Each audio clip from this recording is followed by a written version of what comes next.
buenas tardes. Muy bienvenidos a un nuevo webinar Zurich AGF. A continuación los voy a dejar con una presentación de nuestro economista jefe, Ricardo Consiglio, que nos va a dar un view de los mercados globales. ¿Continúa la recuperación en los mercados desarrollados?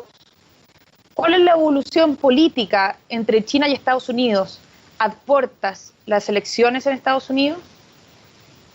En Chile, ¿ya tocó fondo la economía?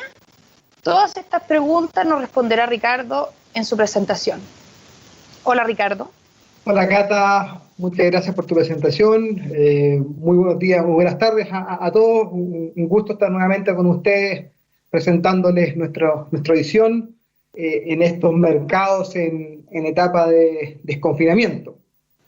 Si podemos tener ya la presentación a la vista, vamos a poder comenzar. Como dijo Catalina, hoy día vamos a hablar acerca de cómo estamos viendo el desarrollo tanto de los mercados financieros como de la economía alrededor del mundo y también en particular viendo también qué es lo que estamos viendo en Chile.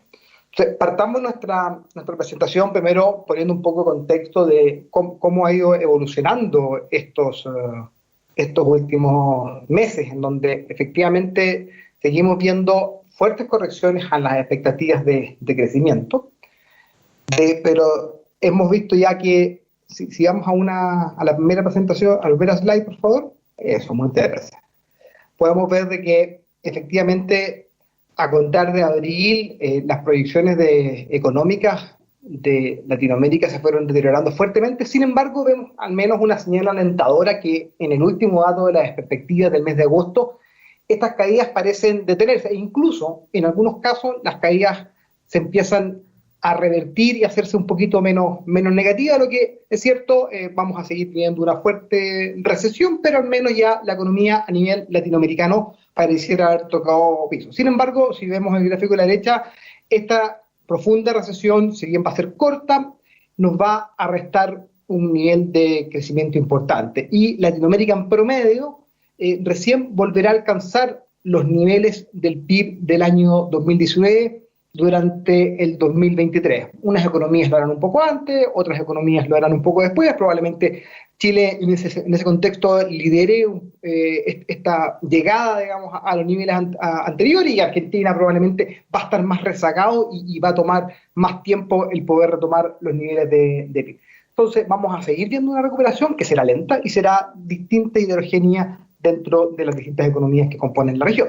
Si vamos a la siguiente slide, para ver un poco qué es lo que ha pasado a nivel económico global, hemos tenido sorpresas económicas positivas en mercados desarrollados. El gráfico de la izquierda nos muestra un indicador de sorpresas económicas y vemos que tanto en Estados Unidos como en Europa, los datos que han ido saliendo en general han sorprendido al alza a las estimaciones del mercado. E incluso estos niveles llegan a ser máximos históricos de los últimos años de este indicador. Sin embargo, podemos ver que la línea gris en Latinoamérica esto no ocurre. Las sorpresas están más bien equilibradas y no vemos esta rápida recuperación económica que sí veíamos en el caso del resto del mundo desarrollado. Probablemente también mucho tiene que ver el rezago que está teniendo la región respecto de la evolución que ha tenido el coronavirus en Latinoamérica, que ha venido un poco más tarde que la evolución que tiene el resto del mundo desarrollado. En China ya podemos hablar de que la recuperación se está concretando. Tenemos en este gráfico datos de producción industrial, ventas de retail,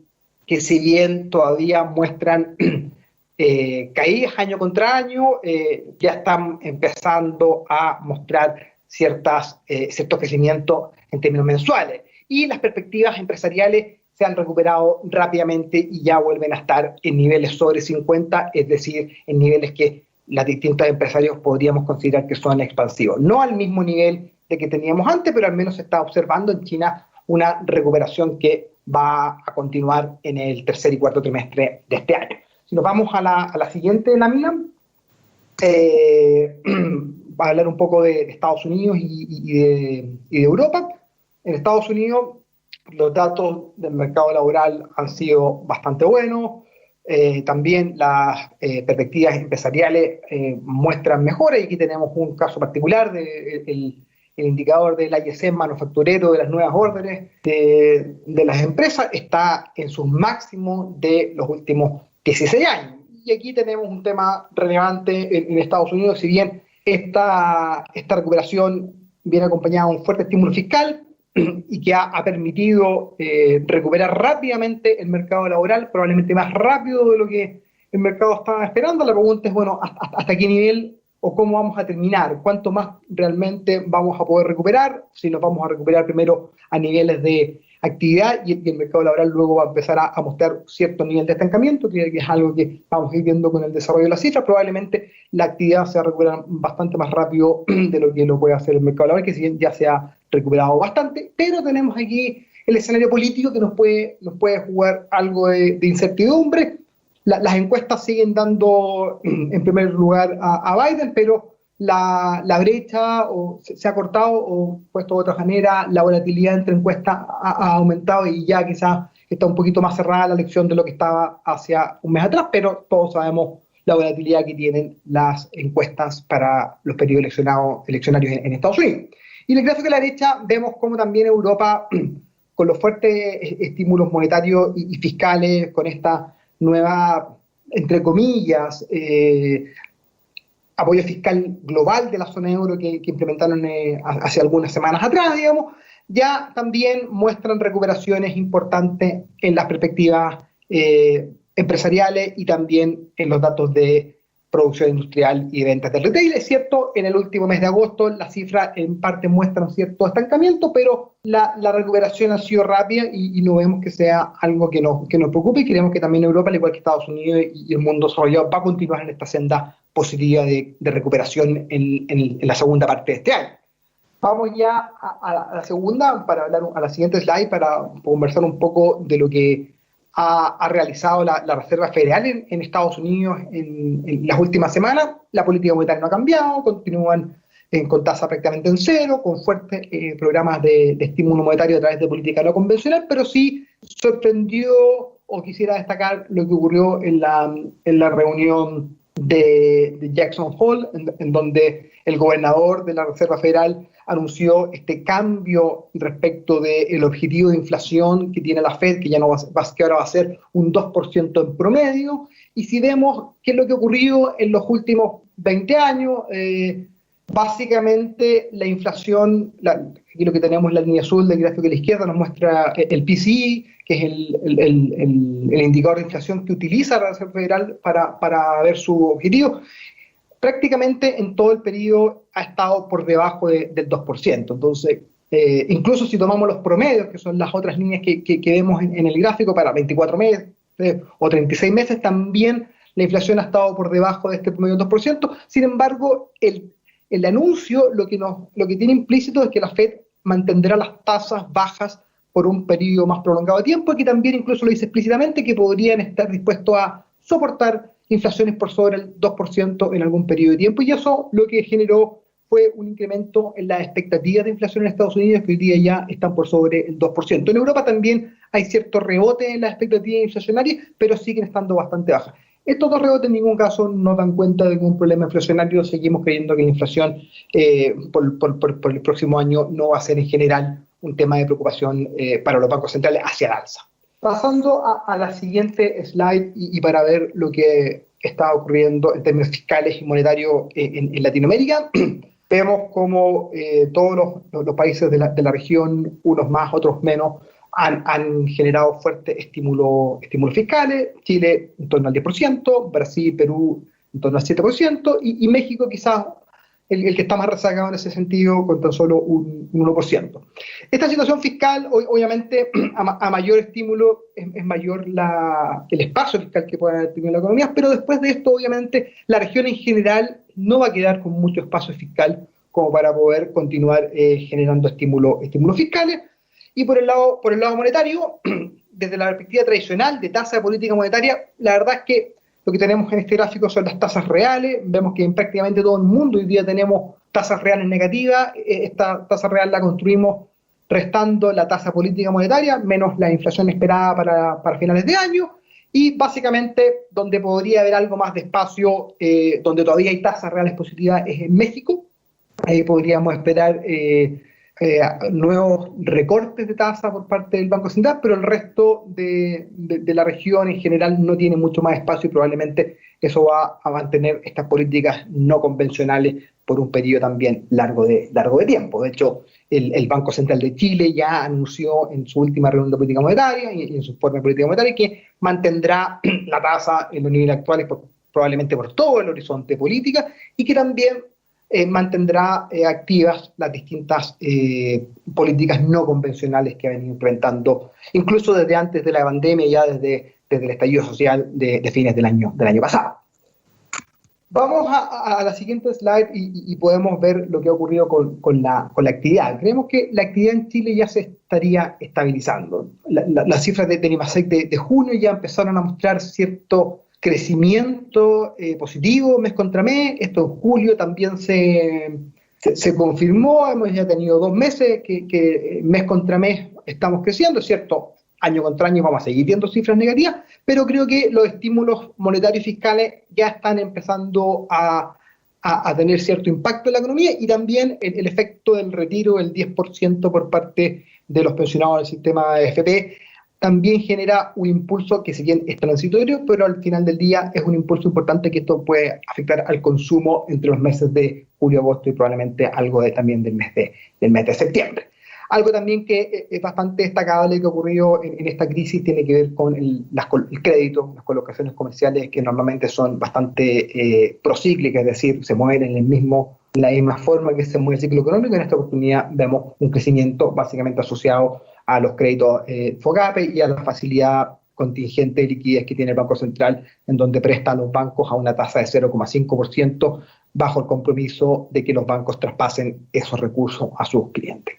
La expectativa también, las expectativas se mantienen tanto empresariales como de consumo, se mantienen bastante deprimidas. Sin embargo, en el último dato, en la punta se observa mejoras que no habíamos visto, y eso quizás también nos pueden estar dando cuenta que desde la perspectiva empresarial y también desde la perspectiva del consumidor, pero quizás en menor medida, básicamente por el alto nivel de desempleo, podemos quizás ya estar viendo algo de luz al final de este túnel complicado que hemos vivido este año.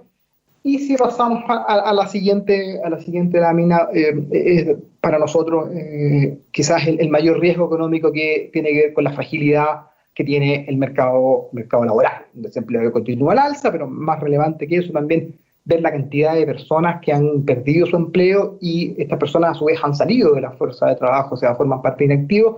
Y cuando esta gente empieza a volver, también probablemente vamos a ver quizás, si es que el empleo no se recupera rápidamente, podríamos tener tasas de desempleo que podrían aumentar un poco sobre los niveles que hemos visto. Y a diferencia de otros episodios en donde en los últimos años, muchas veces cuando caía el empleo asalariado, era el empleo en cuenta propia el que absorbía parte de este desempleo. En esta oportunidad esto no ha ocurrido, básicamente porque en realidad la gente no ha podido salir a trabajar producto de los confinamientos.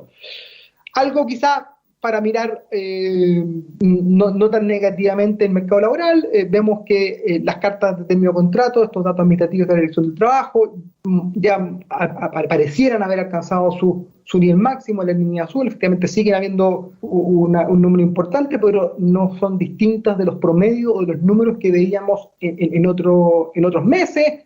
Las solicitudes del seguro de cesantía también se están comportando más en línea con lo que venían haciendo los meses previos a marzo, y la ley de protección al empleo, que ha sido un pilar fundamental para poder contener en parte esta fragilidad del mercado laboral.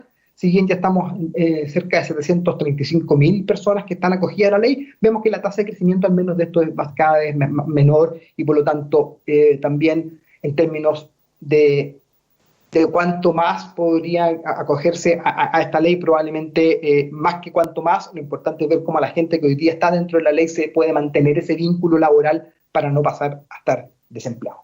Ya entrando en la siguiente lámina, vamos a ver algo de cómo han estado evolucionando los distintos mercados. Hemos visto desde mayo, junio, una reducción importante de la volatilidad, tanto en en las acciones, como en la renta fija en Estados Unidos, ¿cierto? En la punta ahí vemos algo de aumento que tiene que ver con la corrección que se ha vivido en los mercados bursátiles en los últimos 3-4 días, y los commodities metálicos básicamente asociados a temas industriales, en línea con la recuperación en China, están mostrando crecimientos importantes, y ahí lo que es más relevante para nosotros, el precio del cobre ya está por sobre los niveles de principio de año, incluso ha superado los $3, y el petróleo sigue estando por debajo de lo que vimos a inicio de año.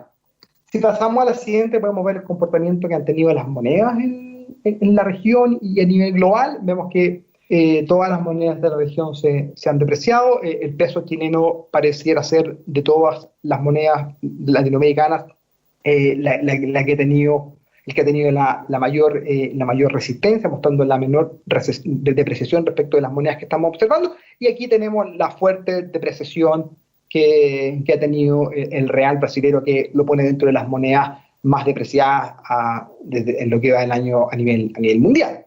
Y cuando vemos la evolución favorable también que ha tenido el euro, importante señalar la depreciación global que hemos visto en los últimos meses del dólar a nivel global, y una fuerte posición a favor del euro que han mostrado los hedge funds en el último periodo, dándole soporte quizá a la recuperación que ha tenido el euro en las últimas semanas. En la siguiente slide podemos ver la evolución que han tenido los mercados bursátiles, con una rápida aceleración, en particular en mercados desarrollados y sobre todo en aquellos mercados asociados a acciones tecnológicas. Vemos como el Nasdaq, pese a la caída que ha tenido estos últimos días, sigue liderando el año, seguido por los indicadores de China, que también tienen un componente importante de compañías tecnológicas, y ya más abajo viene el S&P. Entonces, si uno separa dentro de los distintos componentes del S&P, el 35% solamente ha tenido retornos positivos desde el comienzo del año, y el 65% todavía está con retornos negativos. Y esos que han mostrado el mejor desempeño son las acciones asociadas a los temas tecnológicos. Y cuando miramos el gráfico de la derecha, la diferencia que hay entre las acciones growth y las acciones value, vemos que el gap que estamos viendo hoy día es el gap más amplio desde los 90. O sea, obviamente la situación de crédito es distinta hoy día, la situación económica también difiere, pero no nos deja de sorprender el buen performance que ha tenido las acciones growth, y por lo tanto esta corrección que estamos viendo probablemente pueda ser saludable para evitar que se generen cierto sobrecalentamiento en las distintas bolsas. Y si vamos a la siguiente, podemos ver cómo se ha comportado el mundo emergente, en donde vemos claramente que Chile está un poco rezagado.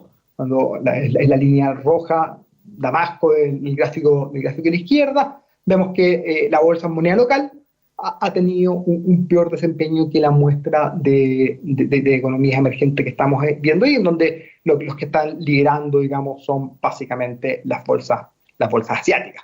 Y también la región en general, cuando la comparamos con mercado emergente en términos bursátiles, se queda un poco atrás. Hay un gap bastante importante que se ha mantenido en los MSCI latinoamericanos versus el MSCI emergente, y gran parte de ese gap es explicada también por la bolsa en Brasil. Eso está medido en dólares, por lo tanto la depreciación cambiaria juega un rol importante. No obstante, también al mirar el gráfico de la izquierda, vemos que efectivamente Latinoamérica está más rezagado hoy día que el resto del mundo emergente. Y si vamos a la siguiente, un poco ya para ver lo que está pasando en la renta fija, en Chile en particular, las tasas, después del segundo anuncio central en junio, en donde dijeron que iban a comprar más bonos, las tasas cayeron fuertemente. Después vino el anuncio del retiro del 10%, en donde las tasas recuperaron toda la caída en julio que habían tenido en el mes anterior, y post eso nuevamente vinieron nuevos anuncios del Banco Central para contener este potencial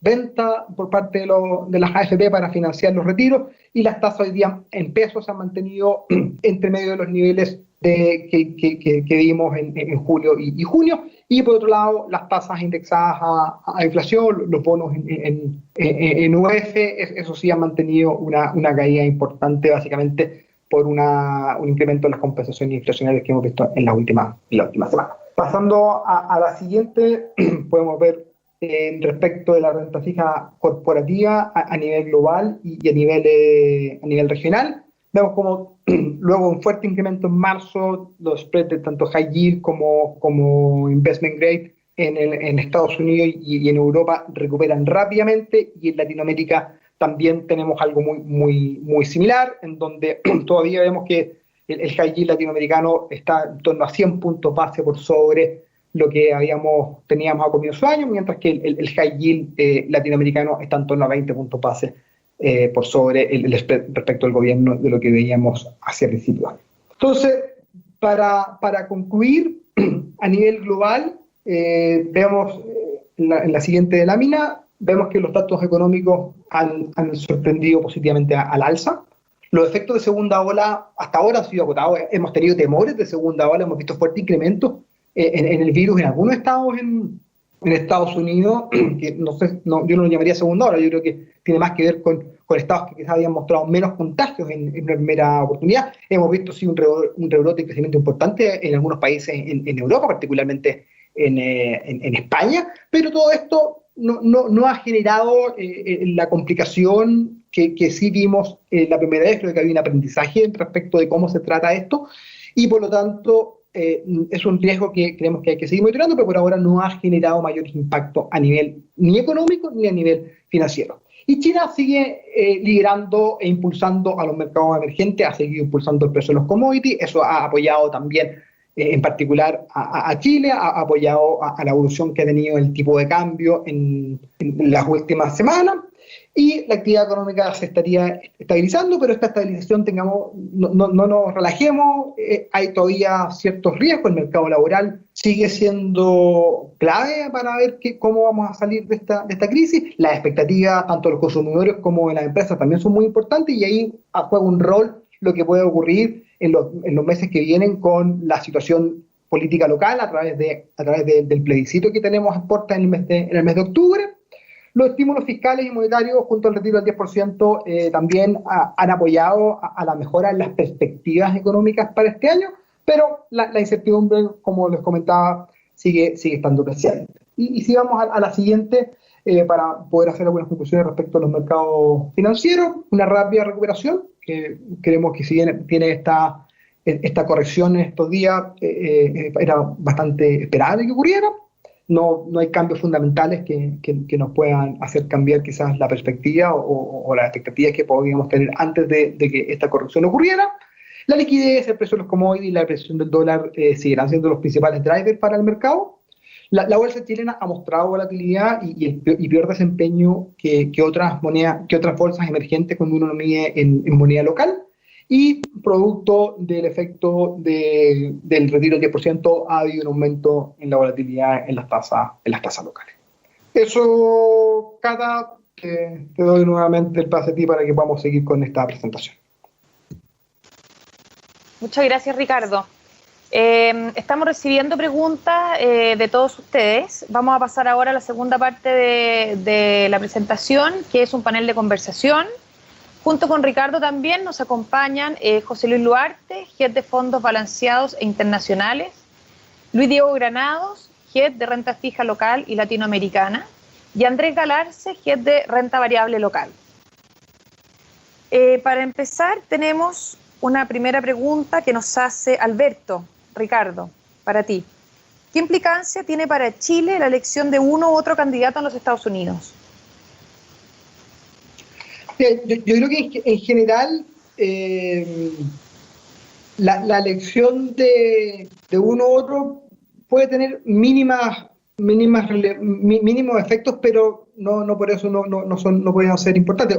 Yo creo que lo más relevante que puede ocurrir acá es que cómo va a desarrollarse el tema comercial con China.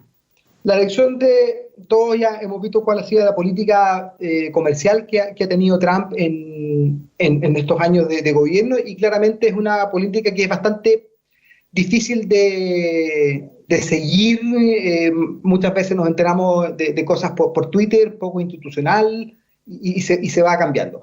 Yo creo que Biden va a tener una política comercial un poco distinta. Si bien es cierto, va a seguir habiendo problemas con China, porque esos creo que son transversales, independientes candidatos, pero la forma en que se van a tratar va a ser distinta. Y creo que en ese contexto Biden le puede dar más certeza a tener un escenario más claro de hacia dónde va a ir el tema comercial. Y no tener que tener tanta volatilidad, porque al final del día lo más complejo creo que hemos tenido desde que comenzó la disputa entre Estados Unidos y China, es toda la volatilidad que esto ha generado en el mercado. Creo que con Biden los temas van a estar sobre la mesa, se van a poder solucionar desde la perspectiva más diplomática y puede ser eso podría ser positivo desde una perspectiva de las economías emergentes, porque va a haber menos incertidumbre con lo que puede ocurrir en China. Por otro lado, también tenemos claro que Trump ha sido un impulsor de fuertes recortes de impuestos, que muchos de ellos quizás van a ser reversados por una administración demócrata, lo que podría quizás tener algún impacto negativo en el mercado bursátil. Creo que esos son los dos temas más relevantes que nos pueden implicar a nosotros. Creo que por el lado comercial, Biden pareciera ser que nos va a dar más tranquilidad, entre comillas, respecto de lo que puede ocurrir, pero por el lado financiero quizá un incremento de impuestos en este momento en Estados Unidos podría ser contraproducente. Ahora, también hay que ver un poco la decisión. Quizás con mucho que Biden haya dicho que quiere recortar los impuestos, que quiere reponer algunos impuestos, la actual condición económica a lo mejor tampoco lo permite. Entonces, en ese contexto, quizá un efecto Biden no sería tan complicado desde la perspectiva de los mercados financieros. Perfecto, muchas gracias. Daniel, ¿tienes alguna pregunta tú para seguir con el resto de los panelistas? Sí, aprovechemos. Hola, ¿qué tal, Ricardo? Hola, ¿qué tal? ¿Qué tal? José Manuel pregunta en términos simples, ¿qué significa que los hedge funds están apuntalando al euro? Básicamente, en términos de simples, que están comprando euros, están apostando a una debilidad mayor del dólar, y esas apuestas que ellos hacen se han ido incrementando con el tiempo, y eso ha puesto incluso al euro en torno a 1.20 en algunos días. Por el lado bueno es que al final del día, sí, que en la medida que esto continúe, una apreciación del euro normalmente trae consigo también un incremento del precio de los commodities y también trae consigo una mayor actividad para nosotros, como en Chile. Pero quizás el escenario de riesgo que puede ser es que en la medida que esta bola, digamos, por una manera de mayores posiciones largas en euro se empieza a desarmar, la caída que podría tener el euro en un escenario negativo, si que el escenario actual no continúa, podría ser más rápida que si es que no estuvieran trabajando los que están. Pero eso es básicamente una fuerte acción compradora en el mercado de derivados que presiona hacia el alza la moneda europea, producto básicamente de mayor confianza en lo que pueda ocurrir en la zona euro. Gran parte de esto empieza a ocurrir después del acuerdo fiscal europeo de hace un mes atrás, digamos. Y por otro lado, también esta depreciación global que se espera del dólar. O sea, todo este impulso fiscal que ha tenido Estados Unidos va a tener que al final del día a llevar a un dólar un poco más depreciado. Y ahí también tenemos, quizá desde la perspectiva europea, el Banco Central ya tiene reunión de política monetaria esta semana, pero ya algunos miembros dijeron que estaban medio preocupados por la rápida apreciación que estaba teniendo el euro. Entonces, en ese contexto, probablemente Europa va a entregar un mensaje bastante dovish en su próxima reunión de política monetaria esta semana, porque todavía las expectativas de inflación están muy bajas, pero es difícil esperar por esta oportunidad quizás mayores acciones, porque eso quizás podría impulsar más la liquidez, y con esa mayor liquidez podríamos ver una mayor demanda por euro.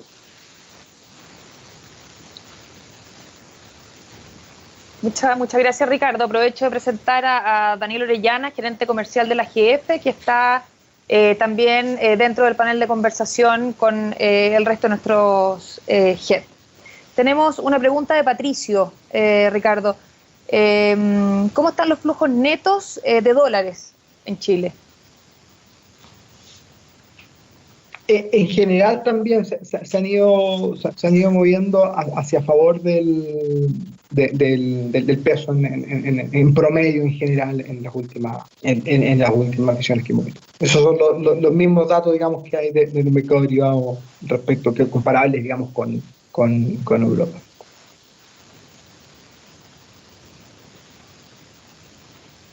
Perfecto, muchas gracias. Una pregunta ahora para Diego Granado en relación a la renta fija en Latinoamérica y Asia y Europa. ¿Cuál es tu opinión en relación a deuda investment grade versus deuda high yield?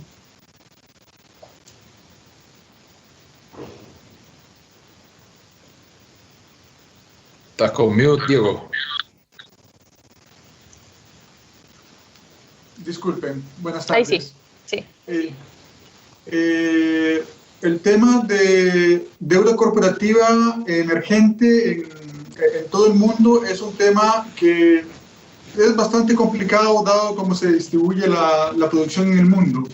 Pero cuando se inició la pandemia, el mercado latinoamericano fue el mercado que más cayó. Los spreads, literalmente, y el valor en Latinoamérica se hizo pedazos. Fue el mercado, la región emergente que más cayó.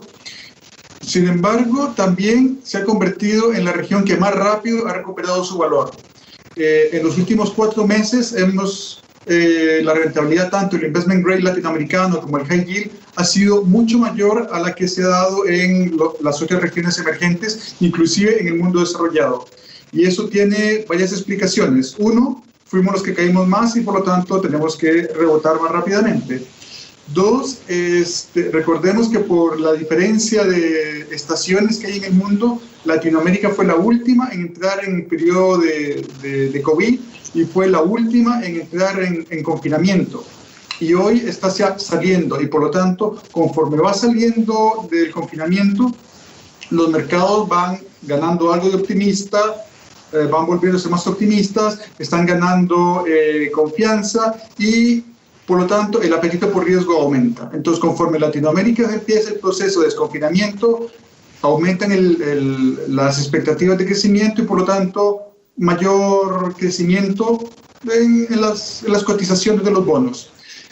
Y eso también se suma a que hemos visto la experiencia de cómo ha crecido Europa después del desconfinamiento, qué pasó en Asia después del desconfinamiento, y por lo tanto también hay una expectativa de que el desconfinamiento tiene que traer más actividad y por lo tanto mayor retorno. No obstante esto, lo que sí podemos ver es que el comportamiento entre el investment grade y el high yield ha sido dispar. El investment grade verdaderamente ha sido muy rápida la recuperación que ha tenido, tanto así como lo mencionó Ricardo. Los spreads corporativos hoy del investment grade están 20-30 puntos base por arriba de lo que era antes de la pandemia, lo cual significa que ya hay mucho de la recuperación de valor que ya se dio. No obstante esto, si nos ponemos a pensar desde el punto de vista de la recuperación del mundo y el plan de infraestructura que han lanzado los chinos, Latinoamérica es la región del mundo que tiene mayor exposición a los commodities de construcción. O sea, Latinoamérica se podría ver más beneficiada por el incremento en la infraestructura china y por lo tanto el investment grade además es la categoría de empresas que le reúnen las empresas más grandes de metales. Está Vale, está Codelco, está Southern Cooper, las más grandes del mundo y son las que pueden más rápidamente llegar al mercado chino en caso de que se incremente la infraestructura. Entonces, no hay mucho valor, sin embargo, tienen, por decirlo así, mucho beta. Tienen mucho impulso por toda la expectativa que puede haber detrás de este plan chino de infraestructura. Por otra parte, el high yield es el mundo contrario. Es el mundo en el cual aún nos queda mucho en lo que podemos ganar en ganancia de capital. Porque el spread todavía está en 100, 120 puntos por arriba de lo que era antes de la pandemia. Por lo tanto, si ese spread se comprime, va a generar una ganancia de capital importante. Pero en una coyuntura en donde el mundo está algo volátil, todavía también es el mercado en el cual puede sucederse, el apetito por riesgo es donde más se nota.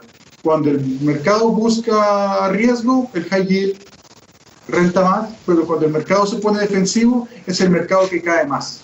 Entonces, si bien tiene mucho potencial todavía por crecer, la volatilidad puede ser que sea un poco más perjudicial para este clase de activo. Habiendo dicho lo anterior, yo creo que hoy en día el investment grade te ofrece una alternativa de 1, más liquidez, 2, te ofrece la posibilidad de poder engancharte al ciclo de crecimiento en la infraestructura china, y por lo tanto hoy yo preferiría estar un poco más cargado a lo que es investment grade a lo que es high yield. Perfecto, clarísimo. Me preguntan sobre las tasas. ¿Cuál es tu apreciación de tasas largas, tasas cortas? A ver, en el tema de las tasas, lo que tenemos que hablar es un poco, con todo el impulso monetario que metió el Banco Central acá en Chile, uno de los efectos que tuvo fue la caída de las tasas de muy corto plazo. Estamos hablando de que los money markets hoy están rentando muy bajo. O sea, con suerte, hoy podemos encontrar en el mercado depósitos a plazo a 90 días que te pagan 3 puntos base, o sea, 0,03% al mes. Lo cual hace verdaderamente que sea la parte muy corta de la curva, es una parte en la que definitivamente nosotros no vemos mucho valor. Es una parte en la cual, sobre todo viendo que el Banco Central ya anunció que se van a mantener las tasas bajas por mucho tiempo, eso me hace pensar que los fondos money market van a estar rentando muy poco durante muy largo tiempo. No obstante, si vemos la curva de rendimiento que hay en Chile, podemos encontrar, según lo que vemos en nuestros modelos, que la parte mediana de la curva, esa que está entre 5 y 10 años, tenemos algunas alternativas de inversión que son interesantes, en el sentido que los bonos del Tesoro chileno, hay alguna alternativa de que puedan seguir teniendo ganancias de capital y con eso arrastrar toda la curva de bonos de corporativos y bancarios que están en ese plazo. Y otro tema importante es que en ese mismo plazo el spread que hay para los bonos corporativos todavía se mantiene alto. Con bonos corporativos me refiero a los bonos de empresa no bancarias. Todavía tienen algo de capacidad para seguirse comprimiendo, pero no todos los bonos. Estamos hablando de los bonos de alta calidad, los que son AA y AAA. Habiendo dicho eso, creo que hoy, en cuanto a renta fija chilena, la parte media ofrece la mejor alternativa. Y en cuanto a la inflación, vemos que las perspectivas de inflación siguen siendo todavía bajas. Hemos visto que conforme en los países desarrollados, conforme salen de la cuarentena, los indicadores de inflación empiezan a aumentar, y creemos que en Chile va a darse la misma dinámica. Por lo tanto, creemos que la inflación va a ser un poco más alta de lo que está marcando hoy el mercado. Inclusive el Banco Central en su último IPOM dio algunas señales de que la inflación también tenía que ser más alta de lo que el mercado estaba pensando. Y por lo tanto, creemos que posicionarse en UF puede ser una buena alternativa hoy, dado nuestra visión que la inflación puede ser más alta. Diego, respecto a lo que estás señalando y extrapolando también lo que pasa en Latinoamérica, tú estás señalando la preferencia un poquito más por mejor categoría de riesgo en los emisores, ¿cierto? Entiendo también que el escenario con los sobreniveles de endeudamiento que han tenido los gobiernos pudiésemos tener alguna modificación en las clasificaciones de riesgo. Ya nosotros tenemos unas visiones negativas respecto a clasificadores. ¿Tú ves que podría haber un impacto en la deuda, sobre todo en mayor duración, en Chile y en Latinoamérica? ¿O tú crees que ya está bastante incorporado entre los precios? Tomando, digamos, en consideración, digamos, que teníamos un escenario complicado, que a lo mejor va a tener baja de clasificación. Entonces, de cara a un inversionista, ¿tú crees que la posición de mediano a largo plazo ya tiene incorporado estas bajas de clasificación? ¿O la verdad que nos podía sorprender algo? A ver, en la parte latinoamericana, efectivamente, hay un tema de riesgo, de baja clasificación. Sin embargo, desde hace 3 meses ya las clasificadoras han venido haciendo mucho su trabajo y ya han hecho muchas bajas de clasificación, sobre todo lo que era investment grade. Muchas empresas ya bajaron a high yield. Entonces, creo que en términos latinoamericanos, la muestra ya se ha limpiado bastante y por lo tanto el riesgo de bajas de clasificación, de downgrades, como se dice en inglés, es mucho más bajo. En términos de high yield, la verdad, da un poco lo mismo porque dentro del high yield, básicamente estamos tomando posiciones en sectores en los que ya definitivamente siendo high yield, ya hay que ser bastante cuidadoso con el riesgo crediticio. Entonces, el riesgo de downgrade es más allá de Argentina, ya está también controlado. En términos del mercado local, efectivamente puede haber un tema de correcciones todavía. No obstante, Moody's me parece que mantuvo la clasificación de riesgo de Chile en A todavía. Puede ser un punto que puede afectar al inversionista extranjero, que puede verse presionado ante la baja clasificación. Sin embargo, en lo que la mayor parte de la deuda chilena está en manos de inversionistas locales, que son las AFP y compañías de seguro. En ese sentido, una baja clasificación, si bien puede traer consigo una ampliación de los spreads simplemente por la baja clasificación, no creo que provoque una ola de venta masiva de gente tratando de escaparse del investment grade. Recordemos que los inversionistas institucionales acá son compradores de buy and hold, o sea, compran la renta fija hasta el final, y por eso creo que, si bien puede haber un efecto, creo que el efecto no debería ser mayor en la renta fija chilena. Ok, gracias. Andrés Galarce, me preguntan ahora por Chile, volvemos a Chile. ¿Cuál es tu opinión sobre los distintos sectores de la economía? Voy a partir quizás por el lado más bien negativo más que positivo, porque en verdad con lo que ha corregido la bolsa, recordemos que la bolsa local desde octubre hasta hoy día debe ser una de las de peor desempeño a nivel global, y muy por debajo del performance de los mercados desarrollados y muy por debajo del desempeño de los mercados emergentes.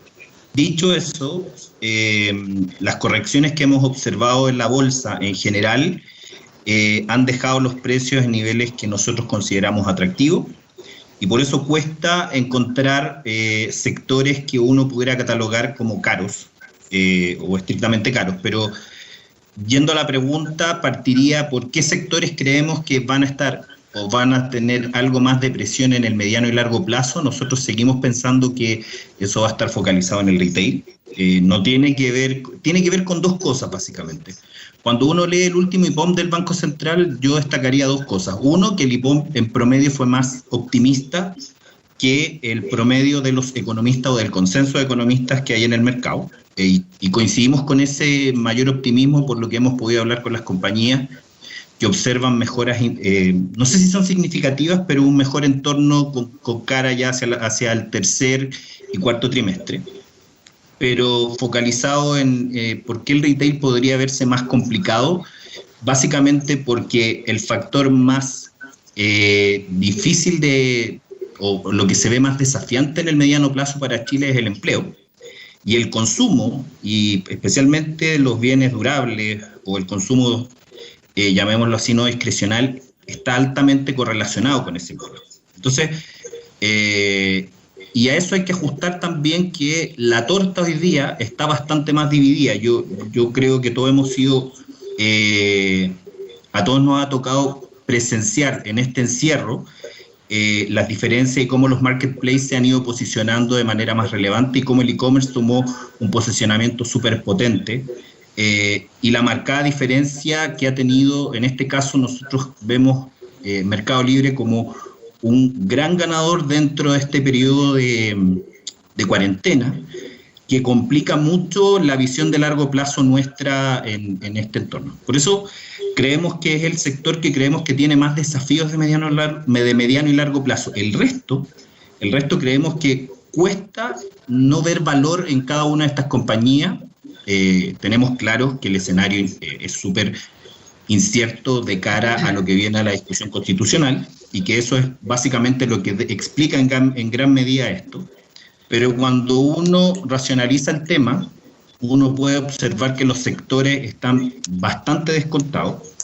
Y lo otro es que una parte importante de las compañías que están en bolsa en verdad no dependen de Chile, sino que dependen de aspectos más externos. Estoy pensando en Commodities, por ejemplo, o en el América, que es una compañía que básicamente distribuye energía fuera de Chile. Entonces, yo diría que sectorialmente hablando estamos muy optimistas o nos gustan mucho ciertos sectores como por ejemplo la banca, que ha castigado significativamente, pero la banca en los últimos años está muy focalizada en segmentos de altos ingresos. Los segmentos de bajos ingresos prácticamente salieron de las colocaciones de los bancos luego de la reducción de la tasa máxima convencional. Así que de mediano y largo plazo no creemos que el empleo les afecte significativamente, y hoy día transan a un bolsa libro de 1,5. Eso es básicamente en términos de valorización prácticamente un mínimo histórico de los bancos más grandes. Estoy pensando en Santander y en Banco de Chile. Y además los commodities que nosotros tenemos en bolsa, por suerte, yo sé que si ustedes miran los resultados probablemente van a decir, wow, fueron muy decepcionantes, pero el mejor momento para entrar en commodities en promedio es cuando el precio de esos commodities está muy bajo, que es el caso de lo que está sucediendo principalmente en los commodities que hoy día tienen fuerte presencia en Chile, como son la celulosa y el litio, que en ambos casos los precios están muy deprimidos, una parte importante de la industria está bajo el agua, y esos son escenarios donde vemos que no son perdurables en el tiempo. Yo diría que la bolsa local, nosotros hemos venido subiendo nuestras perspectivas, teníamos claro que el tema constitucional va a ser un tema, pero hay internalizado gran parte del riesgo, creemos nosotros, en la bolsa local. Por eso diría que esa es nuestra definición. Sector externo, sin ni siquiera exponernos a Chile, localmente los bancos están muy, muy atractivos, y diría que el que tiene más desafíos es el sector retail. Buenísimo. ¿Algo que decir sobre los flujos de capital en Chile? Eso es interesante. Si hay algo que ha caracterizado estos últimos, diríamos, 3 meses aproximadamente, esto es muy interesante, es que el inversionista local ha dejado o ha votado las acciones chilenas, pero ya en el margen vemos que esa tendencia ha tendido a cambiar, y el gran comprador neto de la bolsa chilena ha sido el inversionista extranjero. Y eso es, de verdad es muy llamativo, porque si ustedes miran los flujos en general, lo que hemos visto en los últimos 3 meses son fuertes salidas de flujos desde mercados emergentes y Chile. Ahora, no son grandes flujos o significativos flujos, pero sí llama la atención, considerando que somos un país pequeño dentro de la región, que Chile ha sido un privilegiado dentro de el asset allocation, por así decirlo, la selectividad que están poniendo los inversionistas extranjeros. Es muy llamativo. Yo creo que ellos sienten que el riesgo en parte está internalizado, ven descontada la bolsa local. Esto es interesante porque cuando uno retrocede en el tiempo, la salida de los inversionistas extranjeros entre los años 2013 aproximadamente, 2012-2013, obedecía a un argumento súper simple, que era que las valorizaciones de Chile eran muy similares a las de Estados Unidos. Dado esa similitud, prefiero estar en Estados Unidos. Y hoy día el descuento es tremendamente significativo, y los fundamentos siguen siendo súper sólidos desde cualquier punto de vista. Yo sé que nosotros dentro del bosque vemos todo negativo, pero es importante saber que Chile va a estar más endeudado en 3 años más, sí, pero el punto es que todo el mundo va a estar más endeudado en 3 años más. Así que el relativo va a seguir siendo bueno, si es que cumplimos, por supuesto, con con este nivel de 42-43% de deuda sobre PIB al año 2022, y después posteriormente Chile mantiene o cambia la regla fiscal, pero sigue esta trayectoria que ha tenido durante años. Entonces, en líneas generales, los fundamentales que están viendo ellos y en los cuales nosotros coincidimos son obviamente tasas muy, muy bajas. O sea, el principal fundamento para estar en equities es cuando ya la tasa es muy baja, es el principal combustible de las acciones. El segundo, el ciclo de commodities está mejorando, con foco en el cobre. Y el tercero es que ya estamos viendo cierta selectividad en los mercados extranjeros, que nos lleva a pensar que deberíamos estar, obviamente esto en términos de probabilidades, cerca de un piso para la bolsa local, para afrontar, por supuesto, el tema constitucional, que obviamente le va a inyectar volatilidad, pero que está dejando los precios en precios de entrada muy, muy atractivos. Andrés, acerca de lo mismo que estás señalando, bueno, tuvimos la salida del 10% de la AFP, ahora se nos viene una oleada de elecciones. Bueno, estamos todos focalizados en el tema del plebiscito, pero tenemos gobernadores, tenemos el presidencial ya bastante cerca. ¿Tú qué ves para adelante? ¿Qué optimismo? O sea, me cuesta y trato que me convenza, la verdad que no es que quiera entrar en polémica contigo, pero veo un escenario súper complejo nosotros en Chile. Lo veo súper complejo por el lado de la cantidad de elecciones que tenemos que nos pueda sacar del foco. Me llama la atención, digamos, que nos pueden cambiar las reglas del juego. Por eso tú me estabas señalando que hay flujo de inversionistas extranjeros a la bolsa local. En el relativo, sí, yo creo que Chile está mejor parado que varios países vecinos, pero con la ola de elecciones que tenemos, ¿cómo me convence a mí? ¿Cómo convence al inversionista? Cuéntame, digamos, ¿qué es lo que ves tú tan bien para nosotros lo que viene en el corto mediano plazo? Sí, esa es una buena pregunta, porque yo soy un convencido que el ciclo económico de Chile tiene una alta dependencia del ciclo minero. Y lo que yo he visto hacia adelante son básicamente dos factores que son muy importantes para Chile, y yo creo que hay que tomar en consideración. El primero de ellos tiene que ver con, partamos por el tema constitucional, que probablemente va a ser el tema más relevante en el corto plazo, y obviamente el tema presidencial y el Congreso. Probablemente también le van a inyectar mucha incertidumbre al escenario económico. Pero lo que sí nosotros somos creyentes es que el precio del cobre tiene una incidencia más grande en la economía que lo que pudiera generar el ciclo político. Y el punto es el siguiente, que el mundo requiere, por la electromovilidad, todo esto que estamos viendo, el cambio climático, etcétera, requiere cobre. Lo pueden sacar, por supuesto, de otras partes del mundo, pero Chile tiene que ser parte de aquello, y los precios tienen que estar sobre $3 para que ese cobre exista de acá al 2025, ¿no? Cuando esto lo hablábamos hace un tiempo atrás, parecía que faltaba mucho. Yo recuerdo que el tema de la electromovilidad comenzó fuerte probablemente 2015, 2016, ya 2017, pero el gran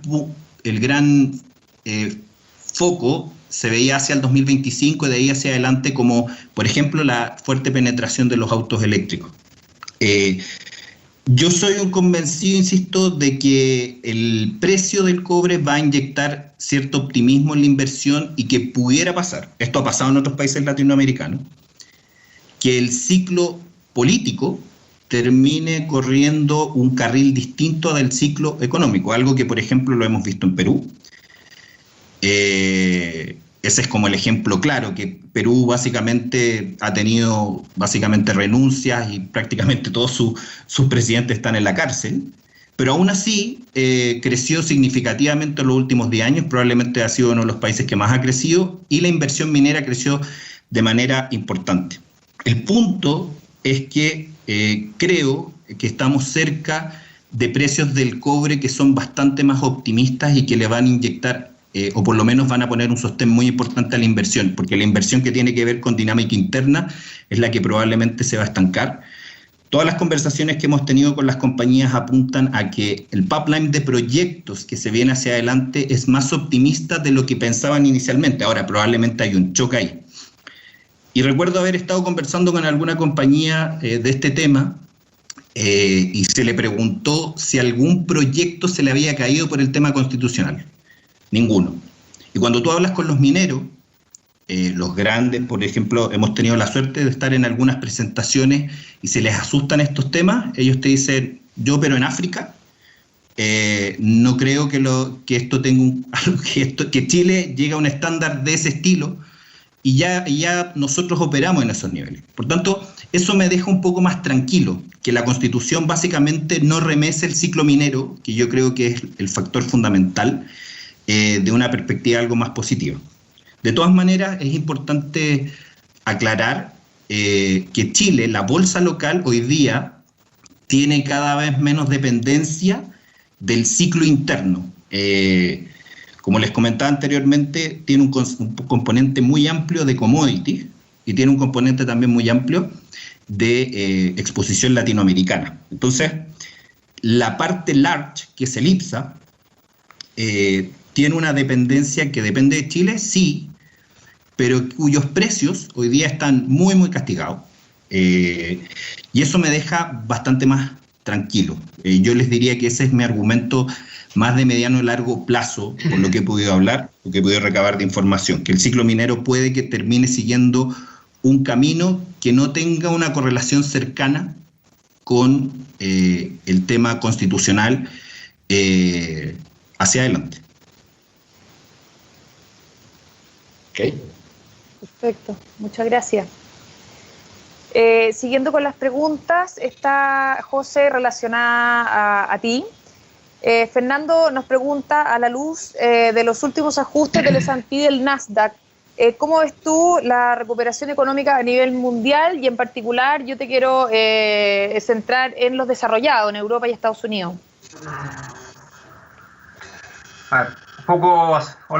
Basándonos en lo que nos dio la presentación Ricardo, sí, la economía en general van saliendo de su cierre. Hemos visto buenos datos de recuperación en Estados Unidos y en Europa, y también agregar Asia emergente, también un mercado muy interesante en estos términos. Y en general las bolsas han venido subiendo principalmente por las expectativas de una fuerte recuperación de las utilidades de la empresa, y todo esto ayudado con la hormona o fuerte inyección de liquidez que ha llegado por las políticas monetarias y las políticas fiscales muy expansivas.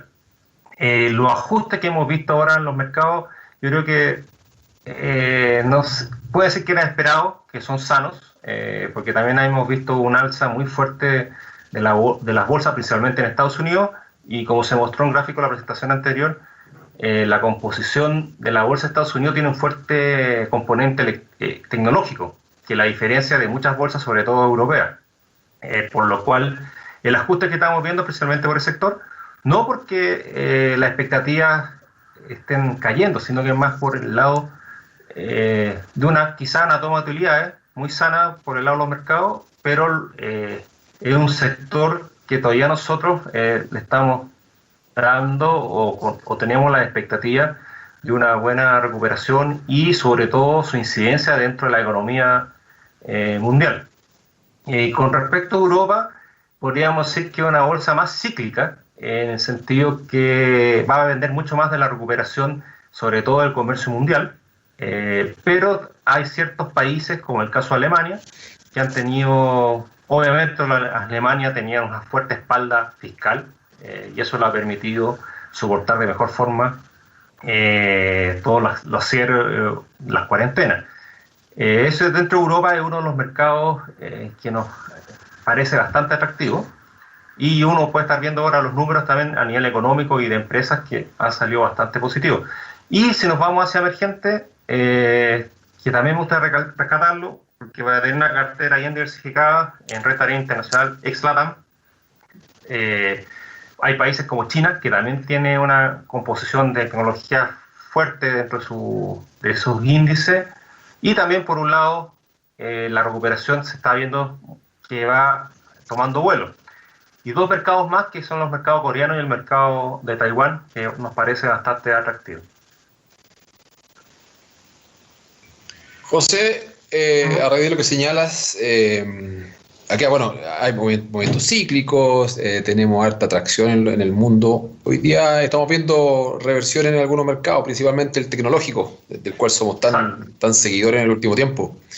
En ese sentido, ¿cómo ves tú? ¿Esto es un ajuste pequeño, digamos, transitorio, solamente ajuste de mercado? ¿O tú dices, chuta, que a lo mejor la recuperación no va a ser tan en V, en V, como señala mucho economista optimista del escenario, sino que va a ser a lo mejor en forma de U, o a lo mejor va a tener un W? ¿Cómo lo ves tú? ¿Qué crees tú, digamos, que podemos esperar en adelante, o es una corrección de mercado transitoria?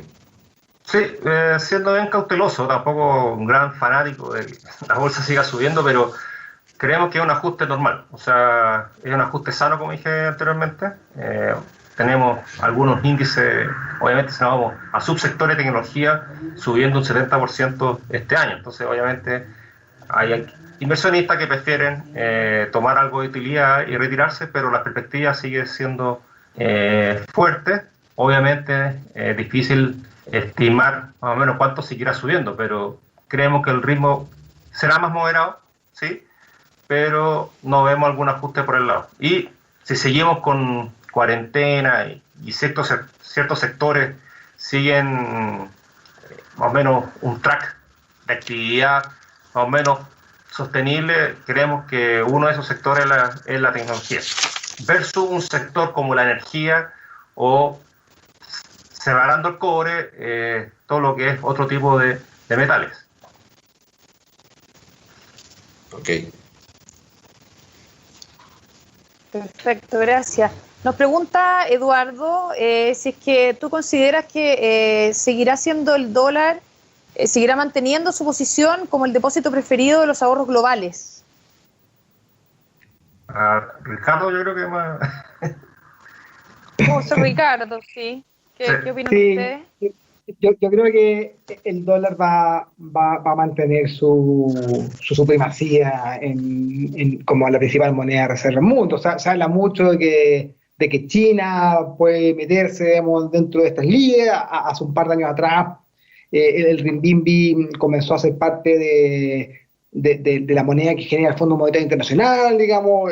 La apertura de China también ha tratado de impulsar la internalización, digamos, del precio del renminbi, pero cuando uno mira al final del día, los pagos a nivel mundial siguen siendo en dólares. Los commodities se siguen trazando a través de dólar. Estados Unidos sigue siendo todavía la primera potencia mundial en términos de PIB. Entonces, yo creo que mientras eso sigue así, y por ahora creo que las perspectivas, al menos en los próximos años, no me dan ningún como catalizador para poder pensar de que el dólar pueda perder esa supremacía. Lo que no significa que en el corto plazo el dólar no puede depreciarse, digamos, respecto al resto de las monedas. Pero eso no lo va a hacer dejar de ser la moneda dominante a nivel mundial, tanto como moneda de reserva y también como moneda finalmente de pago. Perfecto. Muchas gracias. Me preguntan, Andrés, sobre Brasil, en particular sobre el problema fiscal que tiene Brasil en este momento, si es que tiene alguna opinión. Sí, a ver, básicamente yo diría que es el principal, si uno mira la bolsa brasileña, el performance que ha tenido en real es bastante mejor que el que ha tenido en dólares, y eso tiene que ver con que recuerden que con la llegada de Bolsonaro, la bolsa brasileña fue básicamente la bolsa de mejor desempeño latinoamericano durante gran parte del año 2019, y esto asociado básicamente a cambios estructurales y un compromiso súper férreo de reducir el gasto fiscal, cumplir con los objetivos y con la regla fiscal del techo de la deuda, y básicamente con esto darle empuje a bajar las tasas y, por supuesto, lograr incentivar la inversión, que es lo que se ha logrado. Nosotros creemos que Brasil va a ser capaz de dar este salto, va a costar, va a ser un camino pedregoso, pero Brasil tiene un nivel de infraestructura tremendamente subponderado por muchísimos años de tasas tremendamente elevadas que obviamente y obviamente ciclos políticos deficientes que generaron que esta economía, que tiene por supuesto un componente interno muy muy relevante, se viera muy perjudicada. Hacia adelante diríamos que el tema fiscal es el gran catalizador o lo que va a terminar derribando a Brasil. Y yo creo que el tema político o los políticos en Brasil lo tienen bastante claro, y creemos que van a seguir empujando este carro para que Brasil obviamente siga esta senda de mayor inversión, que es su gran catalizador. No tiene grandes espacios de maniobra como sí lo tiene Chile para hacer política contracíclica el próximo año. Este año ya lo hizo, debe ser de una de las más importantes.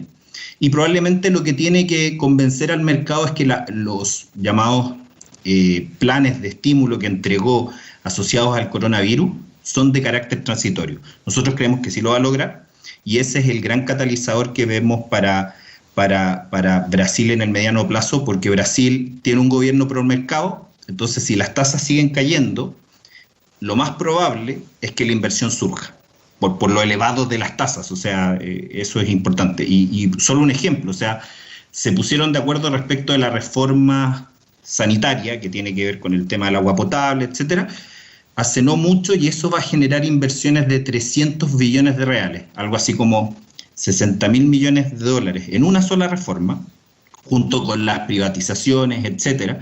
60.000 millones de dólares es básicamente 3-4 veces el retiro que nosotros hicimos del tema de los fondos de pensiones. O sea, es un monto no menor, y en solamente una reforma, y solo con un consenso político y destrabar ciertos temas, y con tasas más bajas, por supuesto, internamente. La estabilidad fiscal es el factor clave que va a permitir que Brasil pueda salir a flote, pese a que hoy día, cuando se miran las valorizaciones, no se ve barato. Pero creemos que Brasil lo va a lograr, y que cuando uno mire las valorizaciones, que esto es tremendamente importante, hay que mirar ya un poquito más hacia 2021 y 2022. Recordemos que las tasas tan bajas van a empujar al mercado a mirar hacia adelante. Y eso lo hemos visto reflejado más fuertemente en las tecnológicas, pero a medida que veamos, por supuesto, que la vacuna existe, que la economía comienza a reabrir y que el escenario económico se comienza a estabilizar, el escenario más probable es que el mercado comience a aumentar aún más el apetito de riesgo, que hoy día no ha existido, pero creemos que va a existir. Y es fundamental, por supuesto, el manejo fiscal que haga Brasil en ese sentido. Perfecto, muchas gracias. Nos pregunta Simón, esto para Ricardo y para José. En un portafolio global y balanceado, ¿qué activo nosotros consideraríamos subponderar o cuál es sobreponderar? En un balanceado, en general nosotros estamos recomendando una posición neutral entre renta fija y renta variable. Y yendo ya por si el local es extranjero, en lo que es renta variable, estamos prefiriendo el mercado asiático dentro de los emergentes. Y dentro de los desarrollados, si bien veníamos con una posición sobreponderada en Estados Unidos, la idea también nosotros es ir tomando algo de utilidad en este mercado. Con respecto a Chile, también estamos en una posición neutral, un poco apoyado por la visión que nos acaba de decir Andrés. Y también, ojo, tener siempre considerado algún instrumento que no sea más descorrelacionado, como son algún fondo alternativo, sea una deuda privada o un fondo inmobiliario. Y por el lado de renta fija, estamos en una posición más o menos equilibrada también, privilegiando lo que es UF por el lado local y por el lado medio también de la curva. Y por el lado extranjero, como mencionó Diego, High Yield es uno de nuestros desarrollados, es uno de nuestros activos preferidos.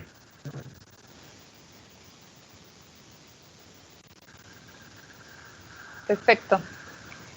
Bueno, ya estamos un poco pasados de la hora. Les quiero agradecer a todos los panelistas por su participación, a todas las personas que nos han mandado preguntas. Queremos terminar nuestra presentación 5 minutos con una parte comercial.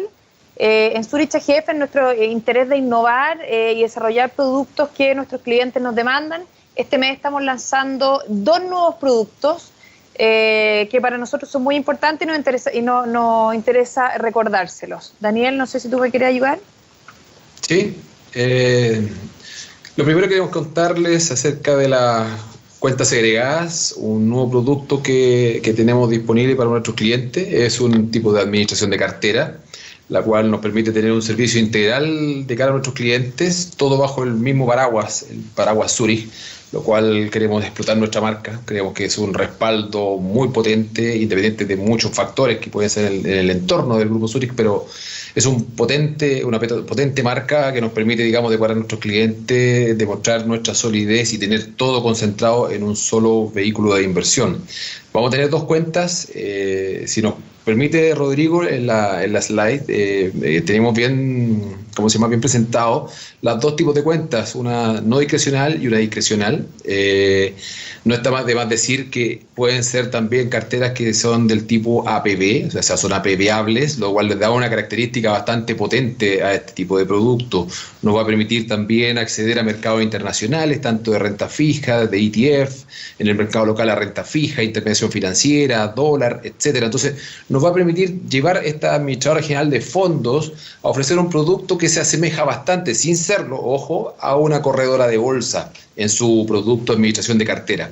La hemos llamado cuenta segregada porque justamente nos permite confeccionar un producto a la medida a la necesidad de cada uno de nuestros clientes. Entonces, es un producto que nos va a permitir, digamos, complementar nuestra parrilla de productos, que ya tenemos ya disponibilizado con alguna diferencia, digamos, en montos mínimos, tanto para el mercado nacional como el mercado internacional. Ustedes entenderán que en el mercado nacional hay tamaños mínimos para comprar de instrumentos de renta fija y lo mismo para acceder a mercados internacionales. Entonces, es un producto, digamos, que amplía nuestra gama, nuestra parrilla de productos, valga la redundancia, pero queremos disponibilizarlo ya desde este momento, digamos, de cara a todos nuestros clientes, tanto del segmento institucional como del segmento retail. Un producto muy potente, digamos, para poder comercializar. Y en segundo término, como bien señala Cata, en nuestro afán de innovar y darle complementariedad a nuestro servicio y nuestro producto, estamos lanzando, ya está disponible también, el fondo de inversión no rescatable renta residencial, un fondo que está enfocado, como bien lo dice, al segmento de las rentas, no es de desarrollo, que tiene una duración aprox del fondo en torno a los 9 años. Es un fondo que está ofreciendo una rentabilidad sin considerar plusvalía, que es importante considerar. En Chile, en general, la plusvalía está en torno al 2-3% anual, pero sin considerar eso, el producto debiese tener una rentabilidad en torno a UF más 4,5%. Es un fondo que es atractivo en este escenario, si bien es cierto, el entorno después del 18 de octubre a la fecha ha cambiado bastante. Sí estamos entrando a un fair value más real del producto. Todos hablábamos de una pequeña burbuja inmobiliaria en el mercado local, los precios se han ajustado, estamos entrando a un producto hoy día a un precio bastante más razonable. El producto nos permite, digamos, también, ha demostrado este sector, digamos, de la economía ser mucho más resiliente a todo el tema social y a todo el tema pandemia. Si nosotros lo colocamos en una línea de tiempo, son los productos que más aguantan un escenario adverso, no así como en la parte de renta variable, no así como en la parte de renta fija, que son un poquito más sensibles al ciclo. La gente necesita seguir viviendo en algún espacio físico. La gente hoy día está postergando la decisión de compras de departamento y de casa, como ustedes lo pueden ver. O sea, la caída en la venta de propiedades ha sido bastante potente en lo que va del año, pero no así la renta. De hecho, la vacancia de arriendo de departamento y casa no ha sido tan grande, por el contrario, se ha mantenido prácticamente de octubre a la fecha. Por tanto, es un producto que complementa también nuestra parrilla, tal cual lo hace la cuenta segregada. Es un fondo de inversión que está disponible a los clientes, no tenemos montos mínimos que limiten la posibilidad de participar en él. Mucho cliente puede decir, chuta, es más fácil a lo mejor comprar un departamento y arrendarlo, pero la verdad que ese apalancamiento es bastante potente con todas las restricciones crediticias que hoy día tienen los bancos. O sea, entonces, Acceder a este producto permite estar dentro del negocio de las rentas, de la renta residencial, no de desarrollo. Recuerden, desarrollo es un poquito más riesgoso, por tanto estamos en este producto. Es un edificio que ya tenemos comprado, están las promesas, todo en regla en la comuna de La Florida, en Santiago, con muy buena conectividad. Es un segmento de clase media, como lo dice también su filosofía de la comuna de La Florida. Está en un segmento de departamento de 50 metros cuadrados aprox, de precio de entre 2.000 y 3.000 UF, enfocado principalmente clase media. Entonces, de muy buena conectividad, que esperamos, digamos, sea del apetito de nuestros clientes. Ya hay varios interesados, tanto institucionales como personas naturales, y permite nuevamente, como lo señalaba Cata, complementar nuestra parrilla de productos. Así que los dejamos, por supuesto, invitados a acceder a estos dos productos, la administración de cuentas segregada y también el producto de renta residencial, que es un fondo de inversión privado no rescatable.